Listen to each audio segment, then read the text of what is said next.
high gas and diesel prices are affecting drivers across the country. And people who rely on the resource to do their job say they can't afford the elevated costs for long.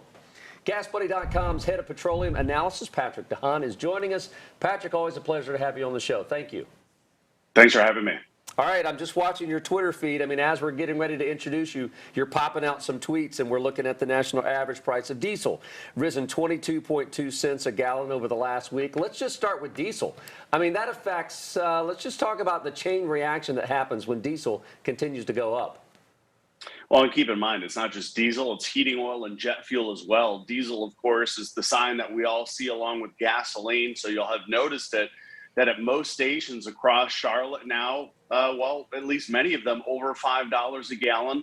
The national average for a price of diesel now is over $1 a gallon, higher than gasoline.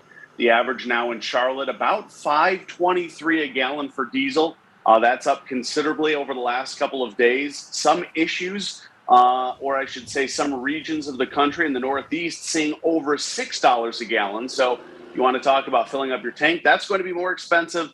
And now, of course, more grocery expenses when you go to the hardware store, all of this being shipped via semi-truck. So thinking semi-trucks, trains, ships, all of it going to see an increase in costs. And that's not even to mention airfares in the form of higher jet fuel prices. Well, and those have certainly gone up. I saw $5.76 if you paid in cash for diesel on the way in right here by the station. How high do you expect diesel prices to climb?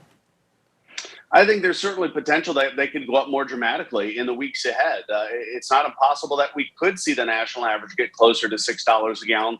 The problem is very much connected to what type of oil goes into a refinery. And in this case, Russia produces a lot of that heavier oil, which yields more of the heavier products like diesel, heating oil, and jet fuel. So it's the heavy portion of the barrel that we're coming up short on.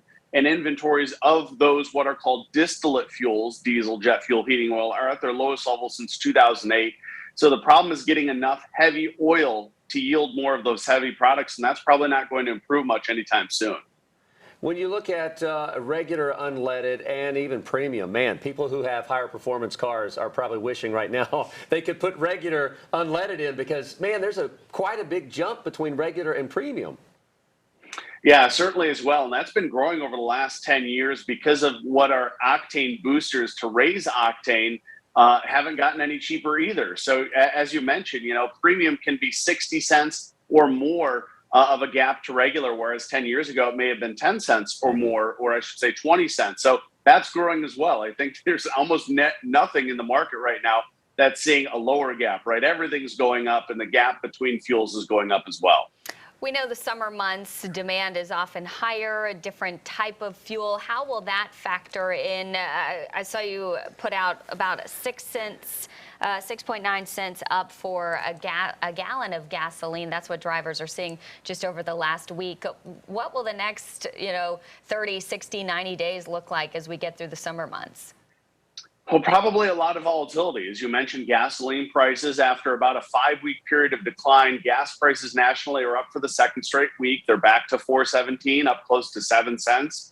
I expect a lot of volatility, and it's because of developments. On one side, you have China with COVID. On the other side, you have Russia and Ukraine that could pull prices higher. And the market's kind of stuck between those two factors. And I do think the ride's going to be bumpy. We could see prices going up a little bit this summer, but keep in mind the gasoline portion of the barrel is what's more plentiful for right now. So that's maybe one good thing, is that what's happening to diesel probably won't happen to gasoline, at least yet, but expect prices to remain high through the summer months.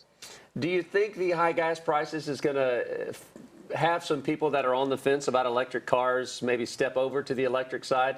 I mean, those prices out of the gate are more expensive. I would think it takes a while to get the payoff from an electric vehicle.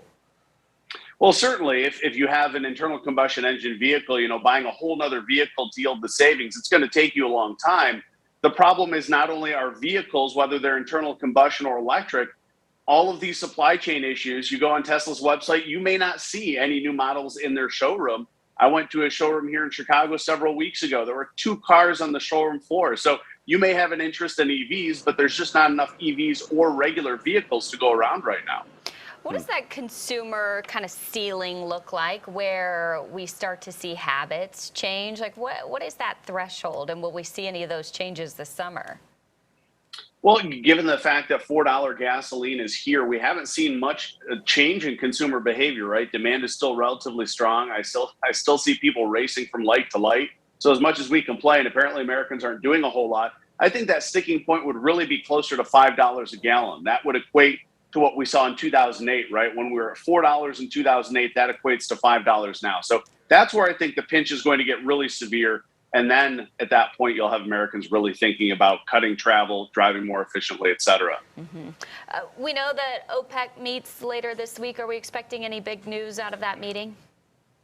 Probably not a whole lot of big news. I think the biggest news is what's not going to be said there is that OPEC is basically out of spare capacity. So even if they make a decision on paper to raise production, there's simply no way they can produce that additional oil. So, not a whole lot of great news there. The fact that demand is recovering far faster than supply, OPEC doesn't have capacity to produce more oil.